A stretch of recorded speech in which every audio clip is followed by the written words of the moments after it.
The Kieran Stewart Show is in no way affiliated with the Amazon Alexa, but here's a commercial for it anyway. I wonder if I'm going to need a jacket today. Hey Alexa, what's the weather like? Today's forecast, a high of 51 degrees and a low of 34 degrees. Oh man, what time do the Bengals play again? Hey Alexa, what time do the Bengals play this weekend? The Cincinnati Bengals play the Miami Dolphins at 1 p.m. this Sunday. How could I forget the 13th president? Alexa, who's the 13th president of the United States? The 13th president of the United States is Millard Fillmore of the Whig Party. If you need some information on the fly, try out the Amazon Alexa. Kieran, today you might need a light jacket, for the weather is a bit brisk at 50 degrees. Oh wow, thanks Alexa, I didn't ask, but that's pretty nice, thank you. Kieran, here are Cincinnati Bengals tickets at low prices and affordable costs. Oh wow, that's actually surprisingly affordable. Thanks again, Alexa. Kieran, I have reserved a table for two at the Olive Garden. Reservation for two. But Alexa, who am I gonna take? Kieran, you can take me. Amazon Alexa, we're tonight. Oh my. The Amazon Alexa. No, you don't need a condom.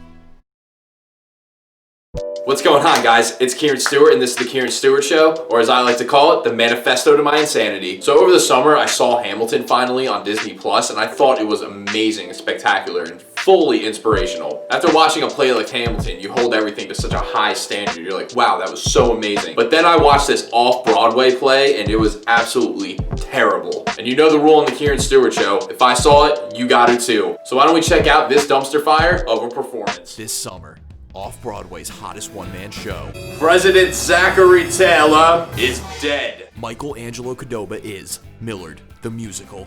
How does a Whig Party president go stand a chance of relevance? The nation goes to crumble and then I'm supposed to assemble it? The critics are calling it phenomenal, breathtaking, and somewhat historically accurate. Cuba's mine, Cuba's mine. Oh, Cuba looks so fine. Viewers say it was almost as good as Hamilton. I mean, to be perfectly honest with you, it was terrible. I mean, you can kind of clearly see that the writers saw Hamilton and said, I just want to do that. I just don't think I agree that Millard Fillmore was the most culturally fit for this piece. I mean, the scene where he rap battled Napoleon, yo, Napoleon's a bitch. And no, that's not a lie. Just ask my boy Brigham Young and any of his 6 wives. Quite frankly, it wasn't even a play. They just played it off a projector. It looked like he kind of shot it in his apartment, right behind a green screen, just like this. I would never see this play again. In fact, I highly encourage everybody, do not see this. This is horrible. Sometimes you fly a little too close to the sun and then you burn your wings. Millard Fillmore is dead. Millard the musical. Yeah, we fucking made this.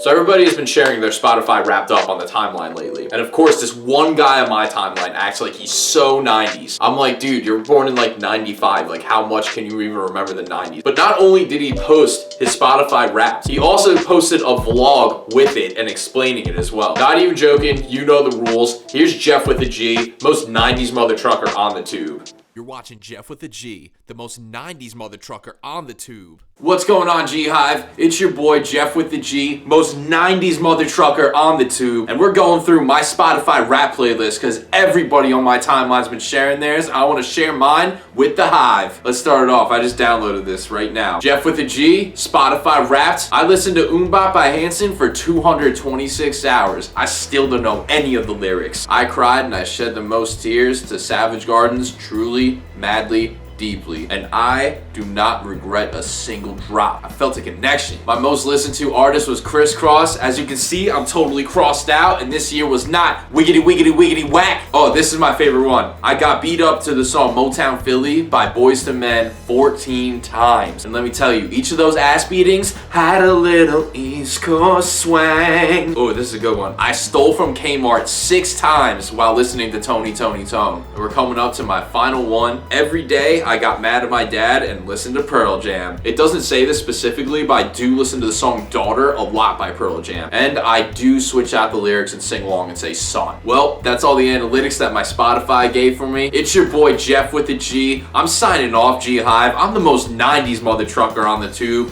Totally crossed out. Check me out and subscribe to the link below. Jeff with a G, the most 90s mother trucker on the tube. Every time I log into Facebook, I always see links to conspiracy theories being shared. Some of them I could see possibly happening, and other ones are just so far out there. So Wooly actually just sent me one that was so far out there, I could not believe that people believe this. You know the KSS rules. Take a look. This is a 60 seconds, 120-second exclusive. Good evening, and welcome to 60 Seconds, 120-second exclusive. I am Buck Fuckums. 90s nostalgia hits an all-time high. We come to forget one special effect, and something that has slipped our minds for quite some time. Dan Aykroyd died in the 90s. What some refer to online as the Aykroyd effect, not to be confused with the Mandela effect, which is an offspring, in fact, of the Aykroyd effect. It has been brought to the attention of many conspirators that Dan Aykroyd indeed did die of AIDS right after the premiere of Coneheads. 60 Seconds decided to take a deep dive and speak with the original conspirator of the Aykroyd effect. Here's what he has to say. Well, you know, the first time I noticed the Aykroyd effect, I was looking at a DVD of the 1996 film Diamonds. I had picked it up off of my dresser, and I gotta tell you, I couldn't believe what I was seeing. It was fucking Dan Aykroyd. He was alive. And I couldn't believe it. I didn't know what to say. Because for the longest time, every time I picked up that movie, it was Jim Belushi on the cover. Jim Belushi. I couldn't believe my own two eyes. It seems something we thought was, in fact, wasn't. This has been 60 Seconds, 120-second exclusive. I am Buck Fuckums. This is a 60 seconds, 120-second exclusive. That wasn't even 120 seconds. I hate the fucking internet. And now, a Kieran Stewart Show sports break.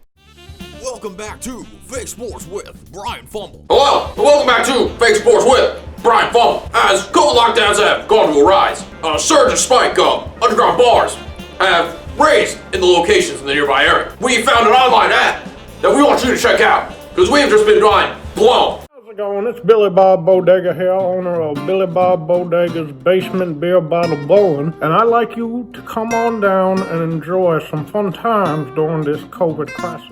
Here at Billy Bob Bodega's Basement Beer Bottle Bowling, we got so much fun going on, you won't even know what to do with yourself. We got everything you need. We got bowling, we got beer, we got cigarettes, hell, we even got fresh hoagies. So come on down to Billy Bob Bodega's Basement Beer Bottle Bowling. Fake Sports with Brian Fumble is brought to you in part by Billy Bob Bodega's Basement Beer Bottle Bowling.